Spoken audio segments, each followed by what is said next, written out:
Moist Critical and Ludwig are now co-owners of one of the biggest esports organizations in the world. After Moist Esports has been semi-successful in some esports, but ultimately financially draining, the merger with esports giant Shopify Rebellion has secured stability for the organization. It started with two spirits, one rebellious, the other moist as heck.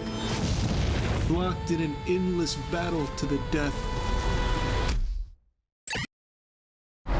They fought through every game on God's green earth. Unfortunately, some players and staff were laid off in the process. Just 1 week after returning to Twitch, Valkyrae is already the top female streamer on the platform, overtaking Iron Mouse in second place by a mile. Nikocado Avocado has released a video detailing his neck and facelift. He admitted to feeling very self-conscious about his drooping chin after the massive weight loss he achieved and wanted to stop hiding it. He described the amount of research he did before the surgery, and you can tell he's very happy with the end result. It looks great. He also announced a mukbang tour to see his fans live, aptly named 2 Steps Ahead. Jack Doherty got banned on Kick again after being free for only 9 days. He got into a fight with a guy that slapped him and proceeded to film him and his bodyguard beating the guy up. It's interesting to note that he got banned on Kick even though he was actually streaming on Party. We can't show it, but you can easily find the video on X. TikTok was banned on January 19th, and it prompted many creators on the site to release videos of them crying over it. And to the US government, I'm never forgiving you for this. And I'm never gonna trust you ever again because you just, like that, took away millions of people's income and livelihood. And who does that? Sorry.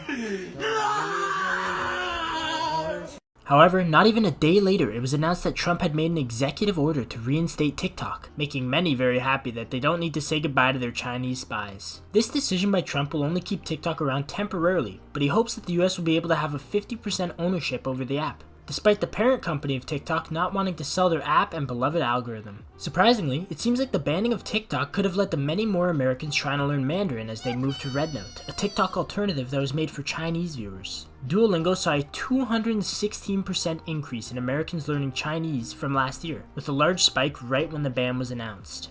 Hello, could you please subscribe? That would be much appreciated. Goodbye. Marvel Rivals has been the hottest game on the block recently, and this prompted a Twitch Rivals tournament to be created. This event had a $200,000 USD prize pool, and it left many streamers unhappy with how it went. There's a lot to unpack here, so we'll be brief. Basically, some streamers are saying that each team originally had a limit of 2 players that could be ranked Grandmaster or higher. Then, a week before the tournament, Twitch made it so that a team could have up to 4. They then lowered it back to 2 players a day before the event. I'm sure you can all see how that would be a problem. This led to certain teams being broken up despite training together for weeks. One of the most cited examples of this is Dokibird. She supposedly messaged Twitch staff multiple times to confirm their team was okay to compete, and they reassured her that it was. They then made the rule change, and Doki got removed from the team to try and balance things out. Despite this happening to multiple other streamers, many more casual gamers were not happy. Like Valkyrae. Like, which Twitch staff member do I need to talk to? Like, I don't understand how this happened.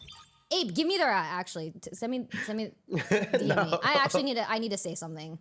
I waited 5 years to play in a Twitch rival just for this to happen? Like, this is insane! Dude, like, who playing this garbage? Like, just say it's a pro tourney then, at that point. Like, why even have people under Grandmaster? Even with some teams being rearranged, there were still problems with making things fair. Teams that were nerfed found that other very powerful teams weren't dealt with in the same manner, leading to them being at the top of the leaderboards. Sykkuno was another streamer affected by this. However, he made a good point about people hindering their ranks on purpose. Like, I think Ray's team has been struggling a lot because the other teams are, just better than them.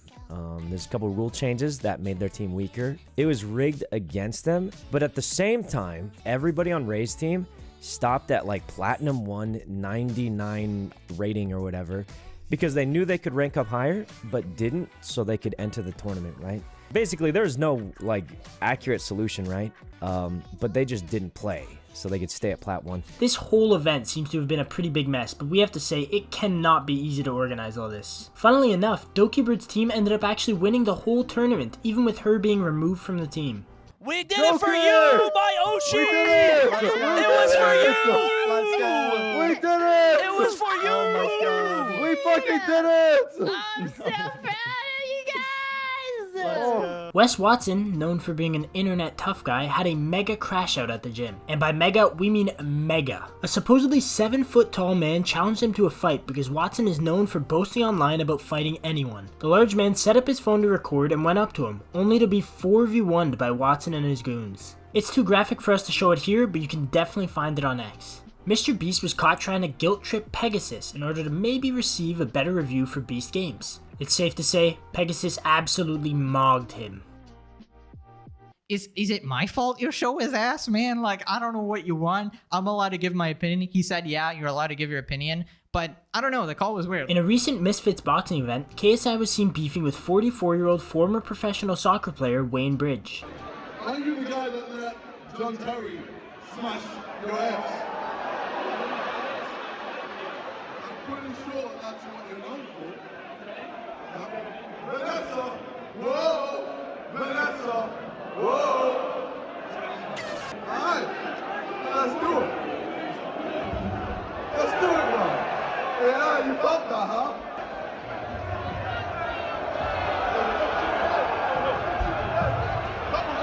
Realistically, this altercation was probably planned because KSI has spoken about fighting him in the past. In the moment, they agreed to fight, but the next day, Wayne Bridge made an X post saying that he won't be fighting KSI because of the personal comments he made during the interaction. Just as a side note, in this same boxing event, one of the fighters dislocated their shoulder in the middle of the fight, and it definitely doesn't look like fun. Forward! Little T's had enough, he wants to end this! Oh no! Dan wincing in pain. The right arm of Dan. Shoulder might be dislocated. The shoulder is definitely dislocated. That's it for this video. Let us know what you think and subscribe if you want to see more.